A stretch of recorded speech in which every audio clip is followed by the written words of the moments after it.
ভালে লাগিছে। এবছৰ ইমান খেতি ভাল হোৱা নাই বৰ্তমান। এবছৰ বৰষুণো কম, পানীও কম, সেইকাৰণে খেতি বাতি ইমান ভাল হোৱা নাই। হাতী উৎপাতটো হৈছে বৰ্তমান। এতিয়া সেইকাৰণে আমি হাতীৰ উৎপাতৰ কাৰণে আমি খেতিবিলাক অলপ সোনকালে কাটা মাৰা কিবা কৰি আছো আৰু। আহিলে আপোনালোকৰ ধন্যবাদ।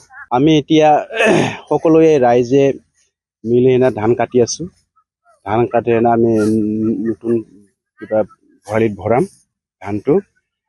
আৰু আমি সকলোৱে আশা কৰিছো যে মা লক্ষ্মীৰ নামত আমি সকলোৱে মিলি জুলি তাৰমানে নতুন ধান খাম বুলি আশা কৰিছো। এই আমাৰ কল্পনাটো। আৰু এইবাৰ বৰষুণ নোহোৱাৰ কাৰণে আমাৰ খেতি পথাৰটো অলপ ভাল নহল। জলসিঞ্চনৰ ব্যৱস্থা নাই নেকি?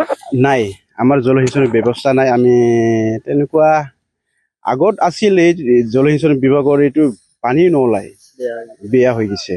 এইটো আমি দৰখাস্ত দিছিল, আমি গোটেই ৰাইজে মিলি নিদিলে। হাতীৰ অত্যাচাৰটো বাঢ়িছে। সিহঁতে খাই বৈ 21-22 দিন কৰি থাকি দিছে। ইফালটো ধানটো আমাৰ জেৰেমকুছি হাপাদুৱা বুলি কয়, তাতে বহুত ধান খাইছে। ইফালে অলপমান পাব আৰু কি। আৰু যিহেতু আমাৰ ঘৰ ওচৰা পুচৰি এইবিলাক পাব, কষ্ট হ'ব। এইবাৰ ভালে কষ্ট হ'ব ঘৰ চলোৱাৰ কাৰণে।